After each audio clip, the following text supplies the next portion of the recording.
Kolhapur church council प्रस्तुत आत्मजागर या कार्यक्रमामध्ये मी आपलं स्वागत करतो. पहिल्यांदा ऐकूया एक सुंदरसं गीत.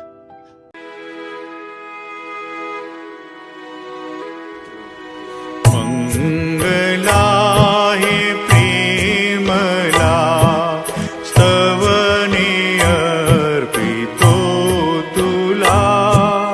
मंगला हे प्रेमला स्तवने अर्पितो तुला. तव पदी दे आसरा आम्हाला विशंभरा. जाताना घरी ते मना शांती आमुच्या. दया धना जिने सरो हे चिंतनी. देह जिजो या सेवनी अर्पितो तुला. दयानिधे स्तोत्रे गायने आनंदे. मंगला हे प्रेमला स्तवने अर्पितो तुला.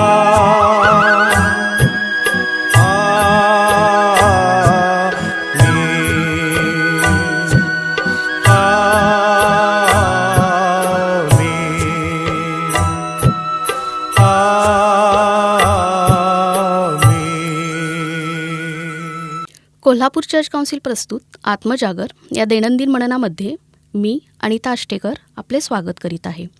आजच्या मननाचा विषय आहे वेळ आणि कार्य. आजच्या मननाचा शास्त्रभाग आहे नेहम्या 2 अध्याय. आजच्या मननाचं विशेष वचन आहे, तुमची एकमेकावर प्रीती असली म्हणजे त्यावरून सर्व ओळखतील की तुम्ही माझे शिष्य आहात. योहान 13:35. मंडळीच्या ऐक्यावर काल केलेले मनन आपण चालू ठेवू. लोकांना वेळेची निकड समजावून द्या. पुलपीटवरून आपल्या मंडळीला पुरेशी माहिती मिळत नाही म्हणून ते पुरेसे उत्साहित होत नाहीत. अगदी स्पष्टपणे काहीच बोलले जात नाही. तसेच कर्णा अस्पष्ट नाद काढील तर लढाईस जाण्याची तयारी कोण करील. पहिले करीत 14:8. आपणास असे दिसते की नेहम्याच्या नेतृत्वाखाली सर्व लोक एक व्यक्ती म्हणून एकत्र झाले. नेहम्या 8:1. हे कसे घडले. नेहम्याने पुढाऱ्यांना आणि लोकांना परिस्थितीचे गांभीर्य सांगितले आणि त्यांना वेळेच्या निकडीबाबत आव्हान केले.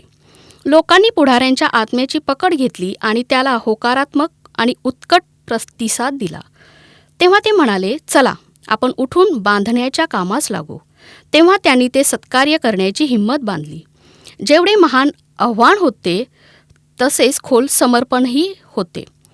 देवाच्या लोकांच्या पुढाऱ्यांच्या एका हातात पवित्रशास्त्र आणि दुसऱ्या हातात वर्तमानपत्र असायला हवे. ज्यावेळेस ते पवित्रशास्त्रातील संदेश हे जगातल्या बातम्यांच्या पार्श्वभूमीवर पुलपीटवरून स्पष्ट करतील, त्याचवेळी त्यांच्या संदेशांना भविष्यविषयक रुपेरी किनार लाभेल.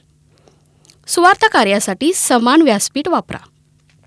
या दिवसामध्ये एकमत असलेल्या ऐक्य असलेल्या सुवार्थेच्या किमान कार्यामध्ये हे योग्य आहे की आपण आपापसातील मतभेद गाडून एकमेकांच्या हातात हात घालून प्रभूने दिलेल्या महान कामगिरीचे कार्य चालू ठेवले पाहिजे. खलाशांची एक गोष्ट सांगितली जाते. ते परदेशी चाललेल्या जहाजावर आपसात मारामारी करीत होते.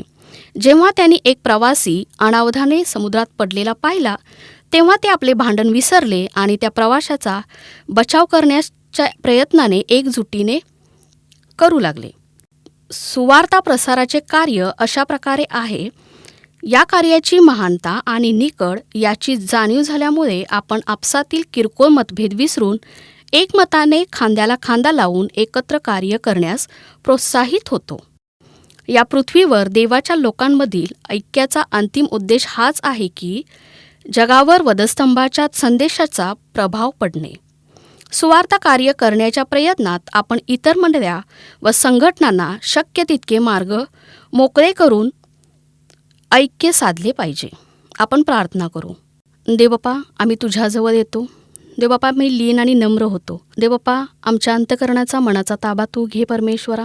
देवबापा, ख्रिस्ती जीवन जगणे हे एकट्याने जगणे नसून परमेश्वरा, सर्वांनी एकत्र येऊन परमेश्वरा तुझं कार्य करण्याचं जीवन आहे. याची प्रत्येकाला आम्हाला जाणीव असू दे, असं दयेने आणि कृपेने कर परमेश्वरा. खरोखर परमेश्वरा, वेळ खूप कमी आहे.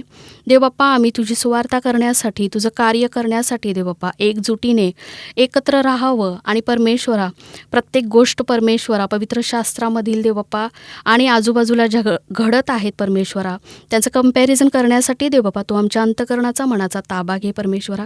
जे चांगलं आहे ते करण्यासाठी तू आम्हाला सहाय्य आणि मदत कर. जिवंत येशूच्या नावात मागते म्हणून ऐक बाप्पा. आमेन.